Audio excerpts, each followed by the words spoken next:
दोस्तों, आज के धमाकेदार एपिसोड में पति ब्रह्मचारी की कहानी ऐसा खतरनाक मोड़ लेने वाली है जहां रिश्तों के पीछे छिपे हर झूठ का पर्दाफाश होगा। एक तरफ सूरज असली गुनहगार को बेनकाब करने की कसम खाएगा, तो दूसरी तरफ ईशा अपने ही पति आकाश के खिलाफ सबसे बड़ा सबूत हासिल कर लेगी और आखिर में होगा ऐसा जोरदार थप्पड़ जिसने आकाश की सारी चालों को एक झटके में खत्म कर दिया। तो चलिए शुरू करते हैं आज का पूरा धमाकेदार एपिसोड। हवेली में माहौल पूरी तरह तनाव से भरा होता है। काव्या धीरे धीरे सूरज के पास आती है और नम आंखों से कहती है, सूरज भैया, प्लीज आरव की बातों का बुरा मत मानिएगा। गुस्से में उसने जो भी कहा उसका दिल से मतलब नहीं था। सूरज गंभीर आवाज में कहता है, काव्या, तू कैसी बातें कर रही है? मैं आरव से क्यों नाराज होऊंगा?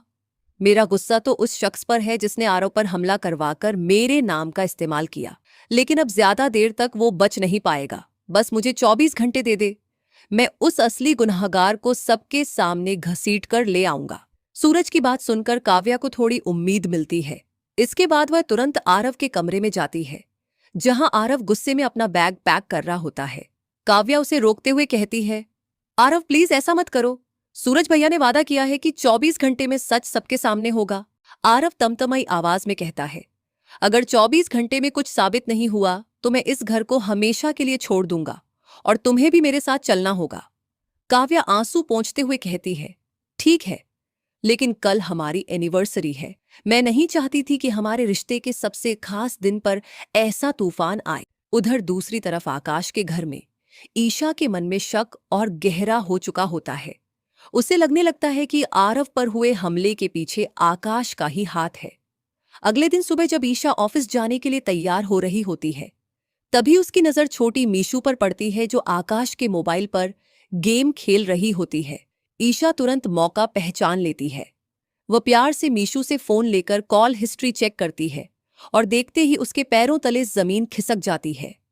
कॉल रिकॉर्ड में साफ दिख रहा होता है कि जिस समय आरव को पुलिस उठाकर ले गई थी, उससे ठीक 1 घंटा पहले आकाश ने विजयनगर पुलिस स्टेशन के इंस्पेक्टर कुलदीप को फोन किया था। तभी पीछे से आकाश गुस्से में गरजता है, मेरे फोन में क्या ढूंढ रही हो? ईशा तिरछी मुस्कान के साथ कहती है, आखिर सामने आ ही गया ना तेरा असली चेहरा। मुझे पता था तेरी अच्छाई सिर्फ दिखावा है। कुत्ते की दुम कभी सीधी नहीं हो सकती। आकाश गुस्से से लाल हो जाता है, लेकिन ईशा बिना डरे वहां से निकल जाती है।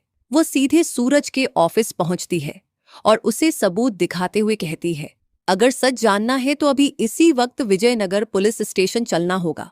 सूरज तुरंत तैयार हो जाता है। कुछ ही देर बाद पुलिस स्टेशन में सूरज और ईशा की ढांसू एंट्री होती है। दोनों सीधे इंस्पेक्टर कुलदीप के केबिन में पहुंचते हैं।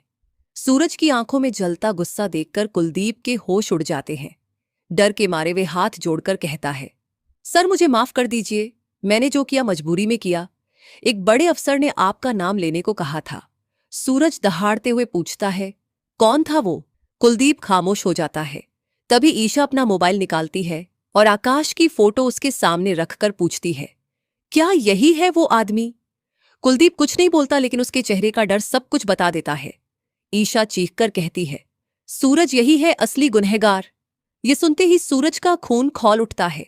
दोनों तुरंत आकाश के घर पहुंचते हैं। आकाश आराम से सोफे पर बैठा होता है। तभी ईशा तूफान की तरह अंदर घुसती है और बिना कुछ कहे जोरदार थप्पड़ उसके गाल पर जड़ देती है। थप्पड़ की आवाज पूरे घर में गूंज उठती है। ईशा गुस्से से कांपते हुए कहती है, मेरे बेगुनाह भाई का खून बहाकर तूने सूरज को बदनाम करने की कोशिश की, लेकिन अब तेरा खेल खत्म हो चुका है। आकाश के चेहरे का रंग उड़ जाता है क्योंकि अब उसका सच सबके सामने आने वाला है। दोस्तों, क्या आकाश अपनी इस सबसे बड़ी साजिश से बच पाएगा या फिर सूरज उसे उसकी की सजा दिलवाएगा? जानने के लिए जुड़े रहिए अगले धमाकेदार एपिसोड के साथ।